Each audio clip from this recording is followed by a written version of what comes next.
and welcome to the City Building Seminar, Building Affordable Communities, Innovative Housing Solutions for the Gold Coast.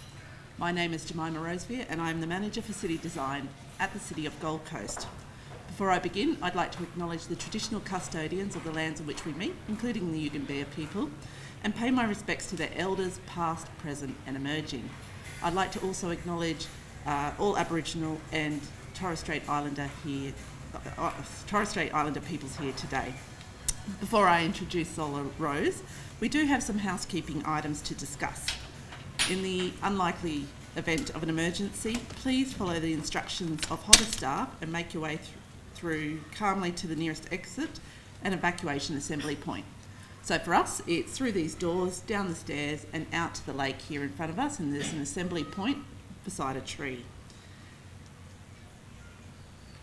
HODA is also a non-smoking venue, and if you wish to smoke, please make your way out to the driveway, or if you have any further questions, please ask HODA staff.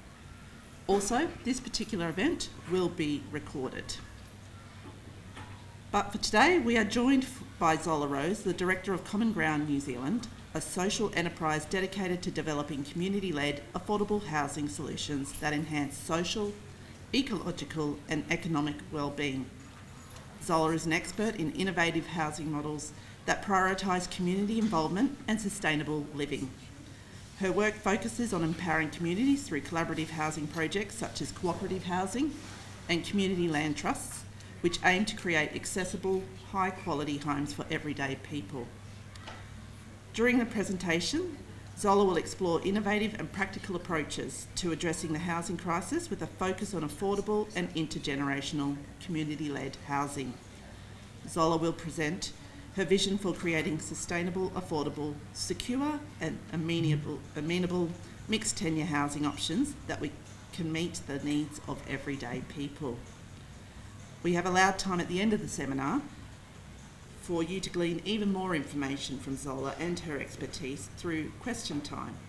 So we ask that you please keep your questions until the end.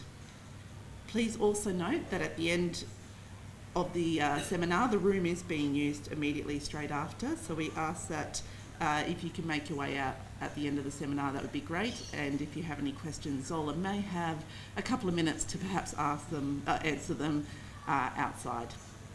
So please join me in welcoming Zola Rose.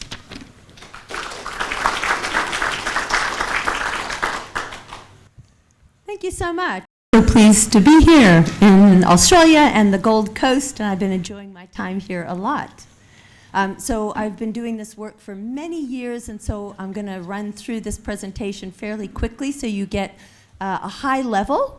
And then I have a website and a YouTube channel and other ways that you can access information, and I can make this presentation available as a PDF and Google Drive with other resources. So if you need further details, we'll get it that way. So excuse the fast forward through all this information. I'm trying to really excite you about all the possibilities that there are here.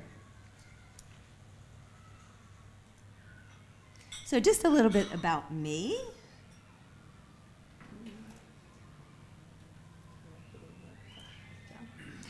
So I grew up as a diplomat, and I've lived in 12 different countries, but I settled in South Africa, where I had married my husband, and I worked for Habitat for Humanity. Well, I did a volunteer in university, and then I worked for them for 4 years, working with corporates, building houses in rural KwaZulu-Natal, South Africa. And then I moved into a more rural area of KwaZulu-Natal, closer to a Zulu village, and we built our house out of whatever we could find, and grew our own food, tapped water out of the mountain, harvested sun for our energy, ate out of our garden, and we used the space to be able to showcase the best in permaculture and off-grid and self-sufficiency, as well as community living, and had a lot of fun there for 9 years raising my kids.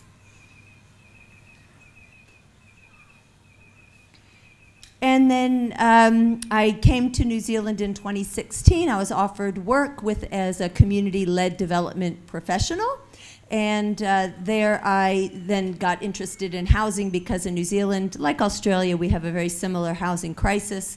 And I myself got caught up in that, had a partner, and then we split up, and I had my 2 teenagers, and the partner wasn't the dad of my kids. And so I ended up also in housing precarity, really struggling to afford on my single salary with me and my 2 kids. And Hamilton is also really hard hit with not enough appropriate housing. So yeah, struggled for many years and then ended up on the top of the South Island. And when my mother passed, I was able to afford to buy a tiny home, which you can see up in the upper right. And it's in a 80-year-old intentional community called Riverside, which is outside of Motueka, 45 minutes from Nelson. And it's a really beautiful intentional community with lots of community spirit, lots of activities and celebrations, and it has a focus on sustainability and low-cost living and sharing the space with the wider community. So it's a very vibrant place to live, and I'm very fortunate. Now, the whole tiny home story is a whole nother thing which I could go on about, but not for this presentation. And then I realized that in my country, there were so many women that were coming up with some innovative solutions to the housing crisis they had in their own town or city, and some women themselves, like me, having a bit of housing precarity. And so I brought us all together for a big retreat called Women Revolutionizing Housing, where we could really strategize and plan how are we going to make systems change, and what is the messaging that we need to say? How do we do housing differently in this country? And so I've been keeping that going, had a second retreat, and yeah, I'd love to be able to keep connecting women in this space. And I realized there was a lot of stories that I wanted to share and a lot of great projects that just weren't getting out there in terms of these solutions. So I started a podcast, and I interview folks. Mostly it's been Aotearoa, New Zealand based, but happy to take, if any of you have interesting projects, I can do that virtually, do our recording, and then get your story uploaded as well for the whole world to hear. And then I've come to Australia with Housing Older Women. That's a movement of women who mostly are based on advocacy. And we are wanting to catalyze, get a new story around housing, to raise awareness that women are housing precarious, older women, in terms of anywhere from being homeless to just really not being able to afford the house or not in the kind of housing that they would choose, wanting to live more in community, more intentionally, intergenerationally, but yet of their choosing. And so because I've got a background, they brought me over to meet around the Southeast Queensland to share mostly what I'll be sharing with you today about how we can do housing differently. And if we can center older women, then we end up with really great communities. So my focus is on regenerative, which is around living systems, that we need to transition the way we do housing from centering on profit and just doing the bare minimum and providing just boxes for people to live in, to really a life-centered, living with the land, with each other, valuing other things besides just profit, and so we value many other things within our neighborhood. So we can end up with a neighborhood that looks something on the right that's a much more pleasant place to live. And so we look at what is regenerative development. It's working within that living systems framework, which specifically looks at the social, cultural, ecological, and economic aspects of a community and seeks to heal, restore, increase vitality and resilience within all 4 of those dimensions. And so around affordability, there's different ways that we can design in affordability, which also has wonderful other effects as well. I'll just go over a few of these. So for instance, with heating and cooling, we can have more north-facing, green spaces, passive solar design, and using natural materials. Health, we could have more food growing outside of our homes and have walking paths rather than just driving right up to the front of the house. With water, we could have water catchment systems, tanks and swales, and collecting and recycling our gray water. So those are just a few design features that help usually affordability in the long term for residents, as well as the council can benefit from a lot of those things. And this is what might, from an overview, look like one of these communities where you can see there's a lot of green spaces, you've got clusters of houses, but you walking paths in between, and lots of green growing areas and common areas. That's a common house in the middle there. I think it says some garden sheds as well. So focusing on that common space.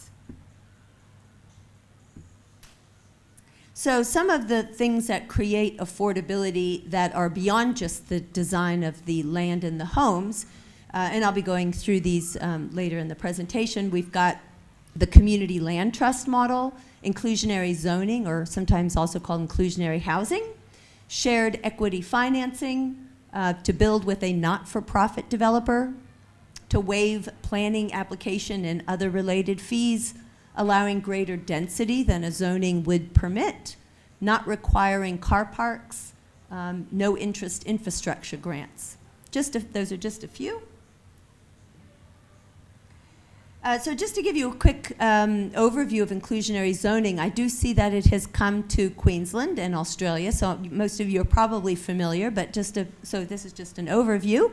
It's a land use planning intervention by government that either mandates or creates incentives so that a portion of residential development, when it's rezoned, includes a number of social or affordable houses and dwellings. It can be mandatory or voluntary. It can incentivize other social and ecological benefits, not just affordability. And it can act in partnership with a community housing provider or a community-led housing group. And I've just put that logo up there, Inclusionary Housing. It is a website. It's in America. So some of the things are relevant to America, but I think in general you can get a lot more ideas of how it works and examples of what it looks like in communities, the different incentives and levers that are available if you go to that website. And of course you've got your own website here in Australia as well. And then we use the term community-led housing. And it's actually quite a broad term. It's an international term. It can be found, community-led housing as a term. It's called collaborative housing, also here in Australia, sometimes co-housing. In New Zealand, we've used the word collective. But it all really it boils down to these things. Meaningful community engagement and consent occurs throughout the development process with the local people who would either be living there or the wider community. The local community group or organization owns, manages, or stewards the homes and in a manner of their choosing.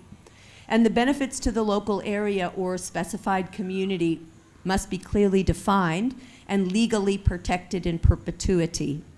Now, there are, again, like a spectrum of community-led development, community-led housing, some of which is not affordable, where the group of residents decide to get together and build amongst, act as a developer and just build what they want because they've got the money to do so. That could also be considered community-led housing, but for the purposes of this presentation, because I'm overlaying it with affordability, that's, what it means is that the housing is in perpetuity. And that definition comes from community-led homes in the UK. So this organization is set up to drive community-led housing in the UK. It's got money from the government, and it has a wealth of information on it. I've learned a lot about community-led housing through it. There's a toolkit there for authorities, which is chock-a-block full of information, which could be adapted to the Australian context. So I won't go into great detail, but just to say that it creates the ability for groups to be able to access resources, information, and the collaborative folks like council know what part they have to play in that process. Because we're talking affordability, that's the important piece of why the council would want to be engaged with community-led housing. So this comes from a document that is very useful, full of examples. It's called Community-Led Housing, a Key Role for Local Authorities in the UK, put together by the Cooperative Councils Innovation Network. It was set up to encourage and enable local authorities in England, Scotland, and Wales to foster and support cooperative and community-led solutions to the housing crisis. And so it's a big document full of all sorts of great ideas for the local authorities. I just thought I'd draw awareness, and I'll make that report available. And just to show that in Scotland, this is the way that the Scottish government has been able to help community-led housing. So they've got a Rural and Islands Housing Fund that offers support for provision of new affordable housing or refurbishment, and even to create feasibility studies, and a land fund, and then a renewable energy scheme, amongst other things. I just thought I'd show that as an example. So what we're talking about here is this missing middle piece, where we have already established social housing systems with community housing providers. We've got the market, but we actually are missing the sector in between, which is this community-led housing sector. And so there's models that are typically found within the Community Land Trust, cooperative, and co-housing. Papakainga is specific to New Zealand. So I'll go into talking about these. But most of them do rely a little bit on some kind of funding to allow for that affordability. But if we're talking a mixed tenure model, then you might actually have some market houses within a community-led neighborhood.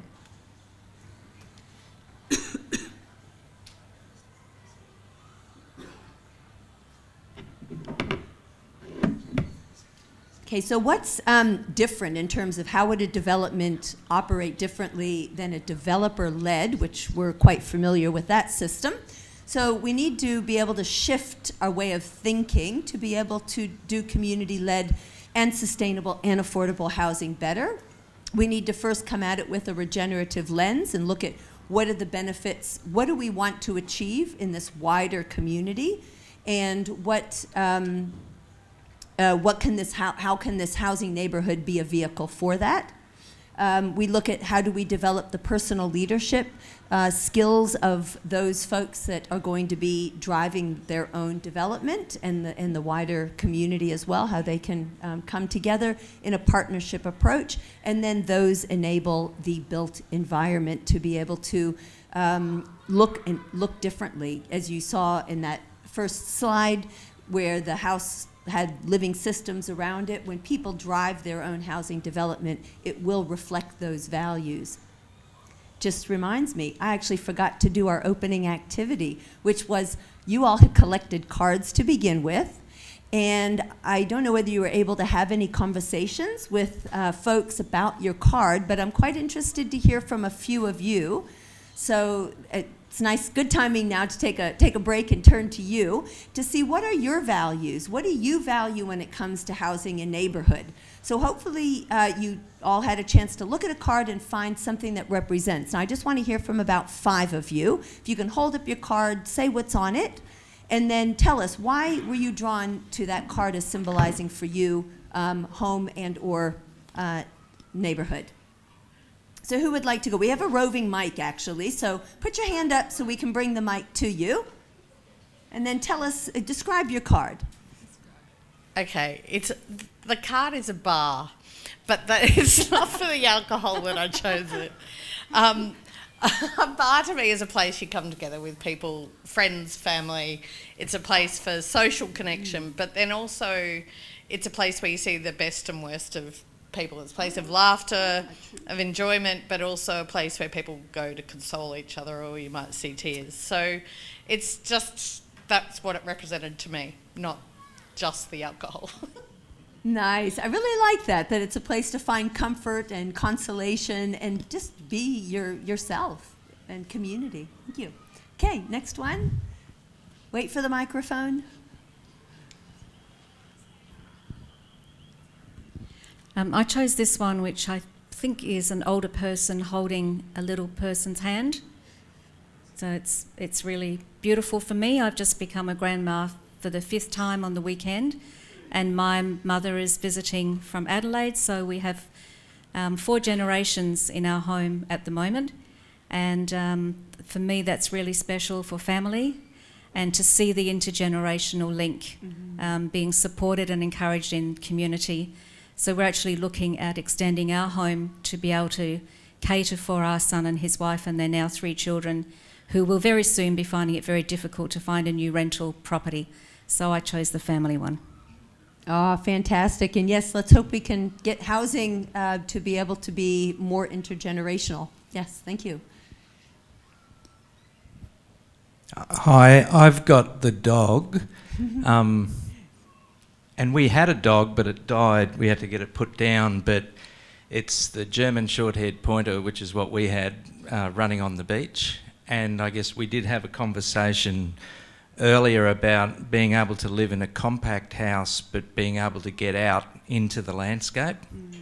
And having that space where you can run and recreate is really good. And it's amazing on the Gold Coast how you establish a common ground with other people that you see every day, either surfing or walking the dog or getting a coffee. So there is a relationship that happens outside the home that's really important. And maybe a dog is a driver to that as well. True. Great, thank you. Let's have 2 more. Who else would like to share your card? Thank you. Mine's of a person that's 20 years younger than me, rock climbing.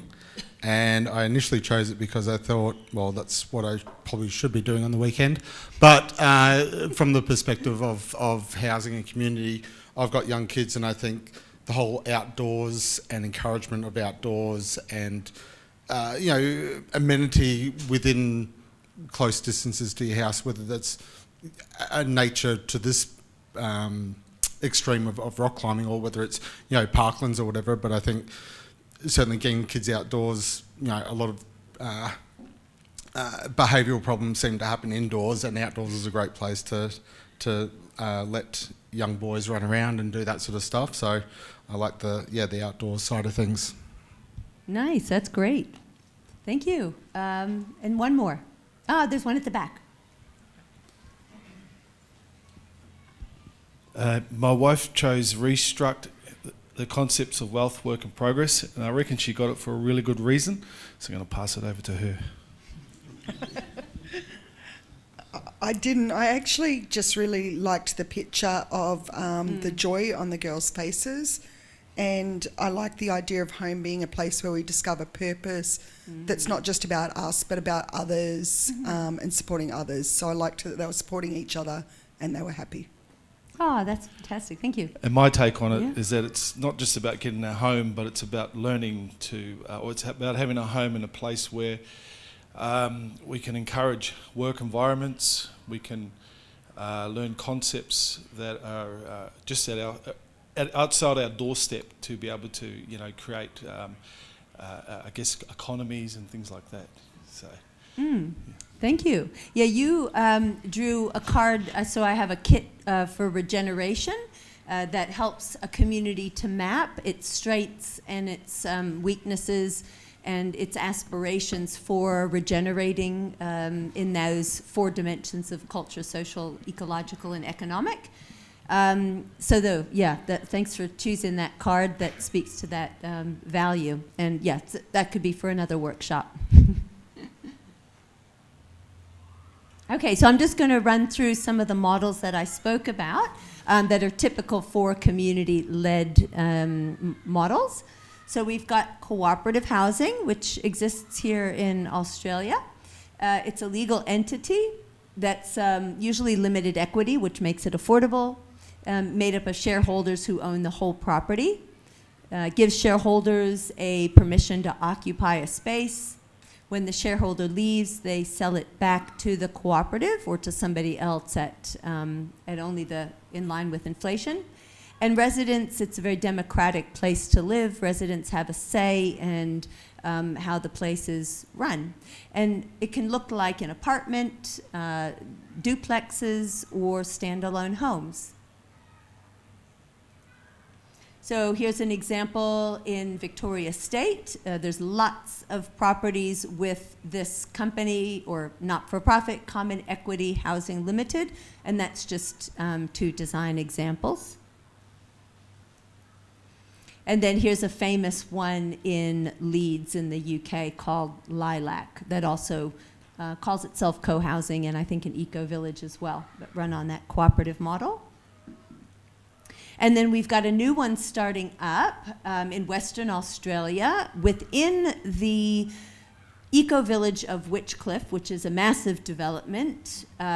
This neighborhood is going to be for active over 55-year-olds, and it's run by this cooperation housing, and they've been working with future residents to what do they want the neighborhood to look like. And they got a little bit of government support by being able to get some social housing as social housing within that neighborhood, so people don't have to have so much money to buy in. And then the planning application fees were waived by the local government. And the people in this organization tell me there's lots of other things that they're hoping the government's going to help with, but I'm waiting to hear about that. Okay, the next model is co-housing. Usually unit title ownership, but it can be cooperative or another different type of tenure model. Residents have ownership of the common facilities as well as their own house. So it's usually divided amongst the number of houses on the site. So if there's 10 houses, you'd have an undivided 10th ownership of the whole property. Usually sold at market rate, so that makes it not affordable, but you, again, can overlay it with an affordability tenure model. And then there is a membership, so there's some shared values, and folks have a say, so there's usually a lot of meetings in terms of how we're running ourselves as a neighborhood. Can be apartments or duplex or standalone. There's a common house with other shared facilities as well. And it usually has a parking lot to the outside so that neighbors are encouraged to walk and say hi to neighbors on their way home.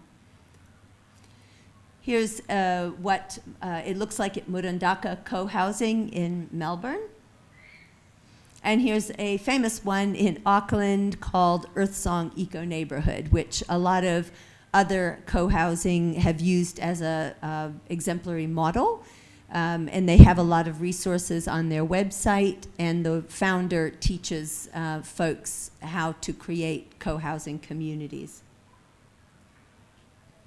And then there is Community Land Trust. This is my favorite model. It's a not-for-profit organization that holds land in stewardship for the community, and it has a board made up of residents, of experts in governance, and local community members. There's usually an income criteria, so you have to earn a certain amount to be able to pay to be there, but not earn too much. People own their house, or they could rent from the CLT. If they own their house, they need to get finance from the bank. Could be shared equity as well. Residents have access to common land. Houses are sold back to the CLT at the cost of living or inflation, so there's no profit to be made. And residents have a say, or some residents who sit on the board would. And again, the topology can look like anything from apartments to standalone homes.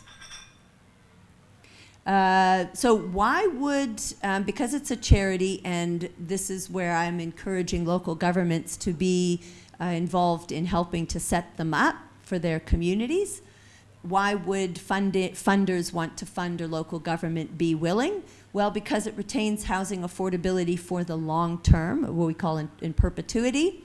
Funding and investment remains with the community. It stops gentrification and offers long-term security of tenure to folks who are on lower incomes. And key workers will have a place to live.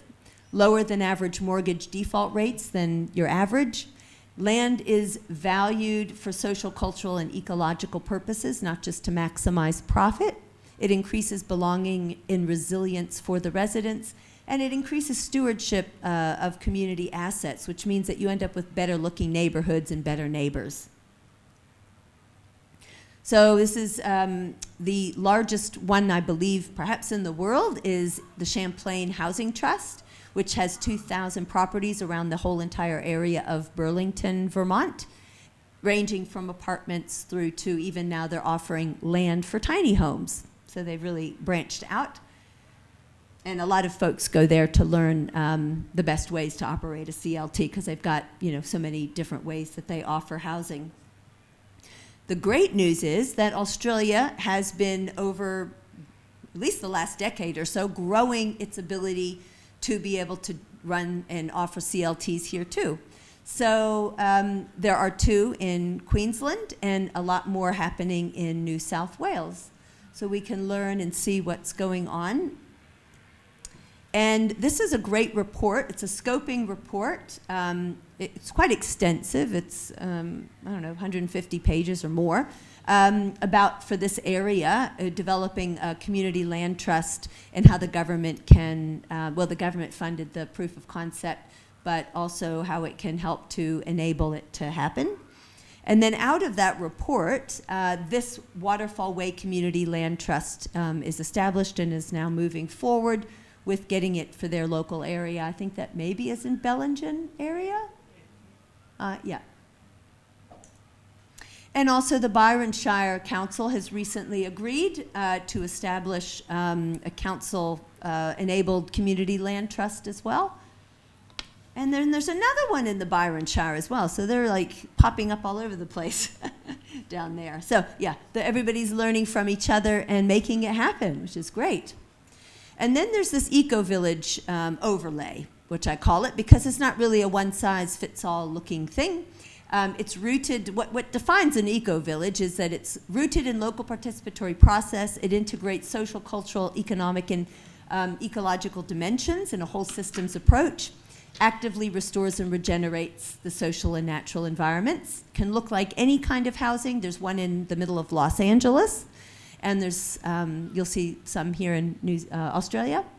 And it can be many different things, not just housing.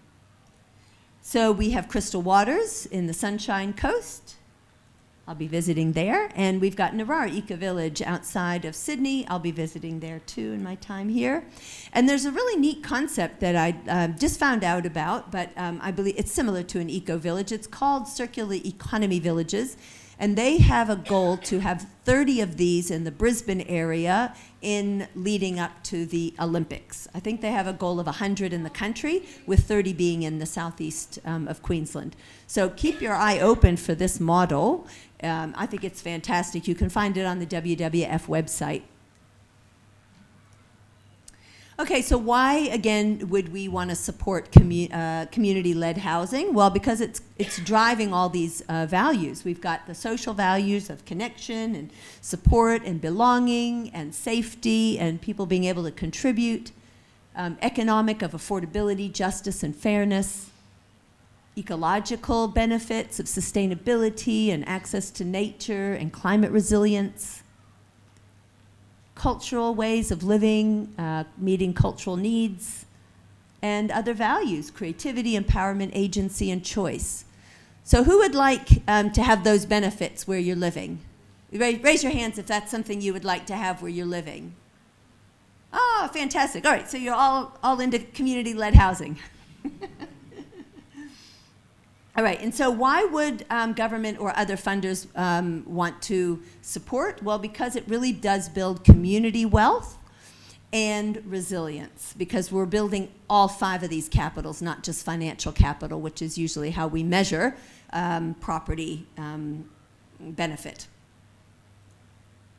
Okay, and just to draw your attention to the UK, where 30% of a project for community-led housing in the UK is provided using public money. So that's how they're able to build so much. And so there's been a report by Capital Economics on, so what is the benefit? After all these years of government supporting community-led housing, do we have anything to show for it? Yes, we actually have a 3-to-1 return on investment. That return not only being financial, but in all 5 of those capitals. So there's an extensive report on that, and I've just pulled out one little bit of it, but I can make the report available to you. And then these are the outcomes, again, that were measured in both of these homes and community hands and Capital Economics in the UK. So you can see that you know, around 70% these are the positive outcomes that have come from supporting community-led housing, and why, you know, the benefits. And so there's different numbers, but I pulled out, there's been 27,000 homes built through this government-supported community-led housing in the UK. So that's a lot of houses that developers haven't had to do or social housing providers haven't had to find the money for. So for, like I said, a modest, every $1, you get 3 times the output. And then there's also other benefits. So it's not just housing from our investments, but we also get parks and green spaces, workspaces, sports facilities, community halls, renewable energy, because that's what these communities care about. They care about more than just houses. And that adds benefit to the wider community. And then because I came here with the Housing Older Women, I also look at statistics where when we invest in specifically women-related housing, then we end up with according to the Women's Property Initiative, which is a housing provider here in Australia, they measured a 1 to 11. So $11 of value that either the government is saving or the residents in some form are getting. And again, can make that report available, or you can find it on the Women's Property Initiative website. Okay, so common challenges. Keep my eye on the time. Okay, yep, we're good for time. So common challenges. So why, if it's such a great idea and has such great outcomes, are we running into barriers to be able to do them? So common barriers that we have is that, well, it's not really well known. It's known in the UK, but not here. Or in New Zealand, so that it's treated more like a for-profit developer, and so they have all these extra fees and things, and then you lose the affordability, which is why you end up with elite golf course kind of estates because they can afford it, but if if it doesn't have funding or whatever, then it can't happen. And then there's restrictive regulatory policies where there might be limited density, urban or rural, floor size minimum requirements, requiring car parks, restrictive zoning, development contributions being too high, not accepting alternative forms of energy, water, waste, that kind of thing. And additionally, there's high price of land. Development approval can be long, expensive, or it's siloed, ending up getting chopped up within council. Upfront infrastructure costs being quite heavy. Banks not willing to lend quite often on a leasehold, like that CLT model is wonderful, but some banks are like, ooh, I don't know what that is. Groups lacking the guidance and the capability and even the capacity, because these are working people who usually have children, and they just don't have the capacity, which again, why they need assistance. Lack of collaboration of role players, so government's sometimes like, well, this isn't our ball field, and so nobody really knows how to work with these groups. Rising construction costs hits everybody, but again, if we can find other methods of constructing, there's some really interesting modular stuff happening. I believe there was somebody who had a modular design in one of the other seminars that I presented. So I think looking at modular ways of building, and of course tiny homes are another way. And investors requiring a high return. So sometimes it's like, oh, and impact investing, but you actually need a lot of patient capital and a very low return, 3 to 4%, I would say, for most of these housing initiatives to be affordable.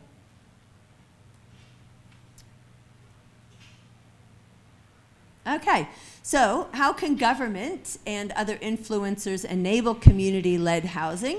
Well, they can create a special category, as they have in the UK, and hubs to be able to assist these groups, channel finance funding and infrastructure grants, offer low-cost or low-interest access to land and property. In the UK, there's a certain percentage of land and property that the government makes available every year to community-led housing projects. To upskill a navigator. Some councils do have a navigator, but they're not necessarily clued up in what is community-led housing. Adopting inclusionary zoning and housing policy. Assisting with planning and regulatory reforms, that's a really big one. And helping to set up a community land trust. As you can see, some councils are already on the ball with that. And so other enablers are building up the capacity of the group itself with these skills, and partnership is key. Yeah. I'll just leave it there because I need to get to the end of my presentation. Okay, so I thought I'd give you some examples of how in New Zealand, I don't have so much for Australia. I've already mentioned a few already for Australia, but I thought to show you some examples from New Zealand. So the Waitakere City Council funded that Earth Song's Common House, half of it, because they said we'll make it available for the public to use, and they have. The Queenstown Lakes District Council has set up inclusionary zoning, and also the Queenstown Lakes Community Housing Trust. And as such, they've got millions to be able to buy property and build, and they've built hundreds of perpetually affordable houses through their Secure Home program. I've got a podcast episode about that one, so you can listen. Hamilton City Council set a community land trust up and channeled $2 million to be able to buy the first property, and they're working with Habitat for Humanity to put the houses on top of that land. Kapiti Coast District Council just agreed to set up a community land trust. The local government, there's 17, we have I think about 72, 17 of them have come together to sit on a working group to help the Tiny Home Association to get around and figure out what are we doing with policies around tiny homes. Our councils are very confused, making it very difficult for people in tiny homes to be able to just live. So that's really key that they've committed someone from their staff to sit on this working group. And then the Tasman District Council, where I live, responded to community interest in wanting to have more people living in rural land. And so now we've got the cooperative living plan change that was written into our resource management document, which allows 3 or more dwellings on rural land without needing to rezone or subdivide, as long as it's owned or used cooperatively. So I'm trying to make my community aware of that plan change so that we can have more rural communities. And so there is quite a large ecosystem developed already to tap into in terms of they've already done a lot of research, have a lot of resources. Check out their webpage. Each one does have a webpage where you can see whatever resources you need, whether it's for housing older women, and great stats, lots of details about the crisis we have for women, but also a lot of the solutions. And join. I would love to ask you to join the Housing Older Women movement because it's intergenerational and they're doing some fantastic advocacy work. We've been really building up a lot of momentum over these last 2 weeks. Maggie is sitting there in the front row, and yeah, we've been really getting a lot of people interested in the advocacy work they're doing. Cooperation Housing, National CLT Network, Grounded, which is primarily focused on CLT advocacy, Common Equity Housing Limited, Collaborative Housing, which is based at a university in New South Wales, existing and emerging initiatives. So there's one called Sharing with Friends. That's, unfortunately, we don't have the policies. They've had to use a rooming house policy to manage to get around how they wanted to live collectively together. So we definitely need policy advocacy so we can have these models without having to give up what we would like to have just to make it fit into a, it's the wrong size shoe. And then other possible collaborators. So there's Nightingale, universities, women housing providers and organizations, Q Shelter, I think there's a lot of potential there, and of course local governments. Okay, so I think that was that's the end. I think I made it in good time. Yeah, with plenty of time to spare for questions to delve into any of those other things that I talked about that you'd like to have any more information about. Yes, sorry, so a hand there to begin with. It's right there.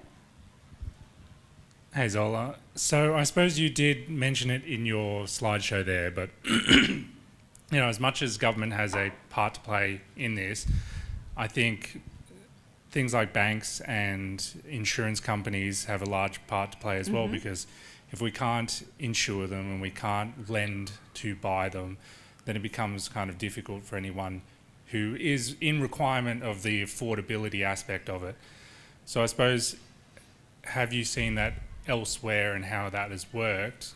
And then I suppose as well, in terms of it is affordable housing, the idea is to get them from affordable housing to the other style of housing potentially. If they're in, say, mid part of their life, having growing families, they may want to move to more traditional housing.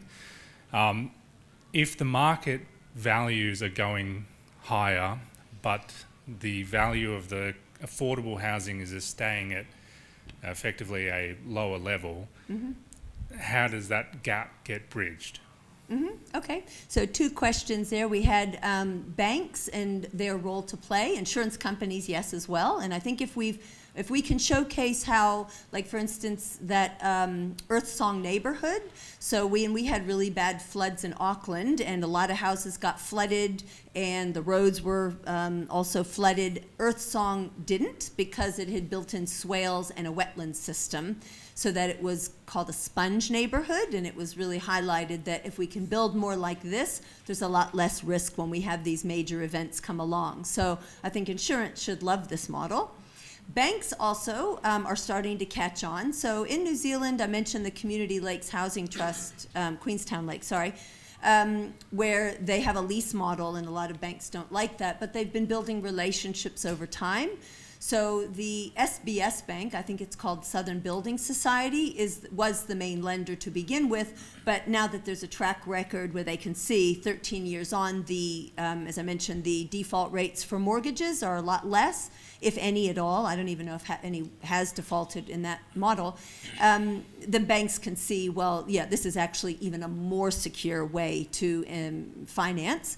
You can also have the shared equity model as well, where, that's one of the things we've been saying in New Zealand, which is quite often with these models, you need to have multiple investors at the same time. Like, I'll do it if you do it, but I'm not going to do it until you do it. So, and that's where the government underwriting or government coming in and saying, well, we believe in the outcomes that are happening. We can see examples in many other places that we believe that it's worth putting some money into, and then the bank would be like, oh, well, if you're playing, you're willing to underwrite, okay, and then you end up being able to make it happen by having multiple investors or financiers. We had a bank attend yesterday at the University of Queensland. It's Bank of Australia, did I get that right? Yes, and they're very keen to see what they can do in this space. It would be looking at maybe if there's credit unions or cooperative banks that are slightly outside the needing to always fulfill shareholder profits, that are more community focused, and it's maybe starting some community owned banks as well. So I think we need to, definitely have a different financial investing system as well, patient capital being in amongst that. Okay, so that's the bank side of it. Oh, sorry, Maggie? Yes, I just want to say that there's cohorts of us who don't see this as a transitional model, rather a model that we actually will provide us with housing, because we're locked out of existing systems right now, and some of us are paying 70 and 80% of a pension to pay someone else's mortgage off, and we're not going to live long enough to see this as some sort of transition to private ownership. And in fact, many of us don't want that anyway. That's not the model. It's a commitment to living in community, living collectively, and we have a survey on our website, and we've had 360 respondents. All of them are women with living with housing precarity, and the key thing they're looking from their housing, more than anything else, is community and connection. So of course they want all the other basics that we all want, but the highest percentage response was to live in a safe neighbourhood and build community around them and connect, in community life. So that's really interesting to me. And these are people that I don't know. I've never had any contact with any of them.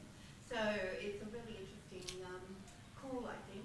So there are those cohorts that we need to take into account when we think about this as permanent housing. Yeah, it is meeting many demographics, and a lot of them are people who want to stay in place. So the perpetual affordability is really not for everybody, But what we also say is that instead of using housing as your investment vehicle, accounting on capital gain when you leave, is that the money that you're freeing up, so in the community land trust model, let's just give an example. If in a typical neighborhood, your house, 3-bedroom house is $800,000.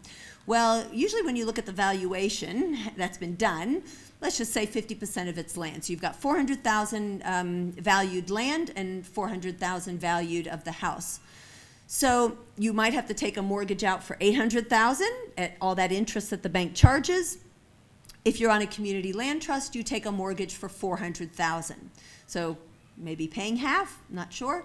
So that extra money that you're saving, not paying it to the bank, put it somewhere else. Put it somewhere else that's going to get you that 10% increase. Invest in your community. Or invested in something else. And so there's a different way of thinking about it as well in terms of where you're getting your investment monies from at the end of the day. And it really is for certain demographics. So it would be for folks who, in the case of, like, let's say a family that wants a 3-bedroom home and they want to raise their kids in one place because they want that kid to go through the whole school and have all their friends, and then the kids go to university and the parents are there with 2 extra bedrooms with nobody in it, or the kids come back just for the holidays from time to time, and okay, I think we'd like to downsize. Well, they're going to get, if they sell it back to the community land trust at the rate of inflation, they get their money. Well, they can do now something different. They can have a 1-bedroom somewhere, or they can go join, if maybe there's other communities that they could join, or maybe they want to have a roving life for a while. But anyway, they've got some savings because they've saved all that money over time. So they've got more choice because they've got more money. And for people who are wanting to stay in place long term, it's ideal. Yep. I'm just curious to know what the government's perception is to these models. Government's perception is Reception. Reception is and to... particularly in terms of accessing available government funding. To any of the models, or to the... Yeah? Or any of them, yeah. Yeah. Well, the co-housing model is, as I've said, it's more like a typology. So it's that thing around focusing on the common house and then being able to share some amenities.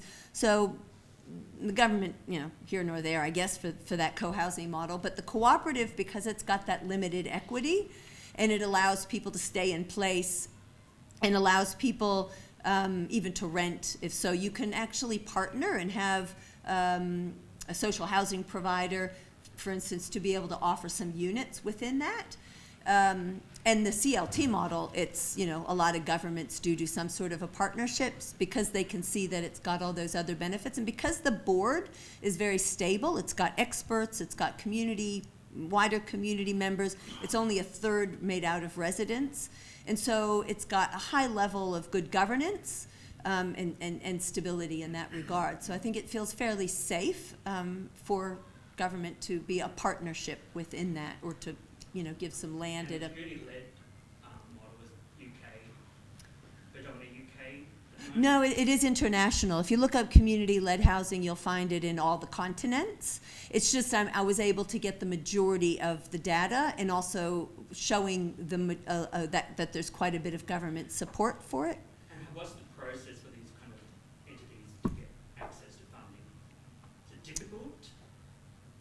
For like the community-led housing groups in this country? Access available funding that is made available for housing. Well, in the UK, they sort of need to meet this classification, the community-led housing, that they have to prove, if they're going to get public money, that it has to be held in perpetuity. So it's got to have some sort of a leasehold model that doesn't allow it to be sold back to the market. That's the big thing around accessing funds. But yeah, there's been quite a bit of money that's poured into capability building to develop these hubs, so that as the central government channels its money down to the local government, there's people there that have the knowledge and the skills to be able to then build the capability within their local community and meet with groups and see where the money is being spent and how it's being spent. So it's very much a system by where it has that local ownership. And yeah. I just want to respond to the Australian context of Oh, yep. Zola. Yep. Okay, thank you. We've been lobbying and looking at all of these solutions now for about 4 years, the Housing Older Women's Movement. It varies across Australia in terms of responsiveness of different levels, but not federal level, mostly state and local levels. But Queensland actually has virtually none of it. And there's a kind of complicated reason for that, and I won't go into it. But I just too want to say that in the 80s and 90s, by about the mid-90s, early 80s, mid-90s, the Hawke-Keating government actually funded what they call third sector housing. So it's not a radical idea really, although you might think so, because we've got so little or none of it left now in Queensland in particular. But other states have retained entities and bodies that actually have lobbied and brought about change within their state to accommodate this type of housing more and more. And I think what's escalating interest in this now, of course, is the housing crisis. So more and more people are being locked out of private rental and home ownership. So as that happens, we need alternative options, and these offer alternative options.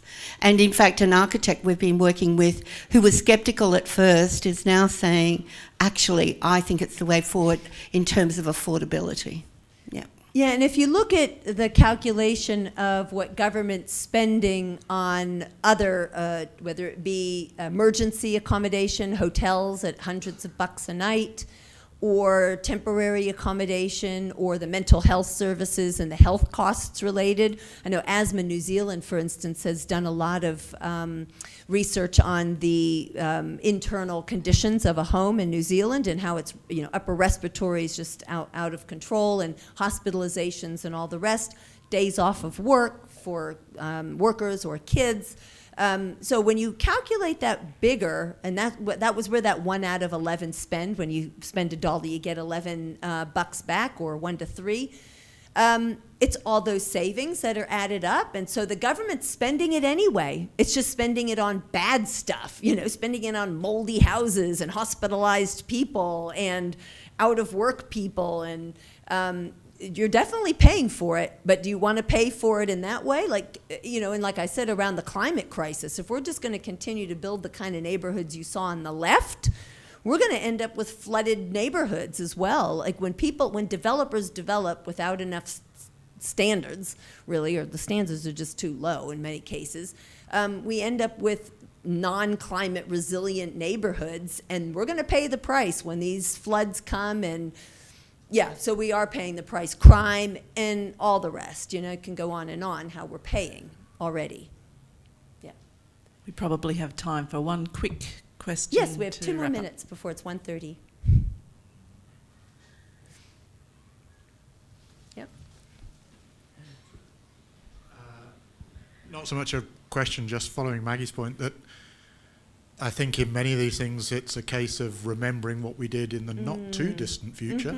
And I was just thinking in terms of finance that the first mortgage that I ever received was from something called a building society. And in the UK there were lots of building societies that were set up for precisely this purpose, but then we were persuaded in the 80s that building societies were old-fashioned and they should turn into shareholder profit-making banks, so we don't have them anymore. So returning to or remembering some of the things that offered opportunities that we now miss would be a good thing.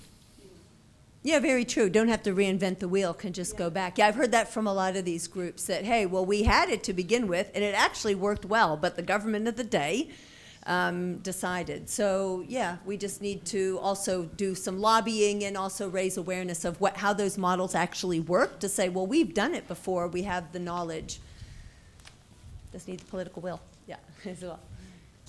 Okay, I think we're almost 1:30, so. That's right.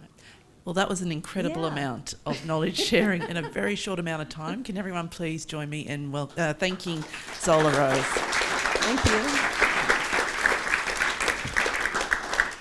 And for those who haven't, we do have the City Building Seminar webpage on the City of Gold Coast website, so please look for that and subscribe if you'd like to join any future sessions.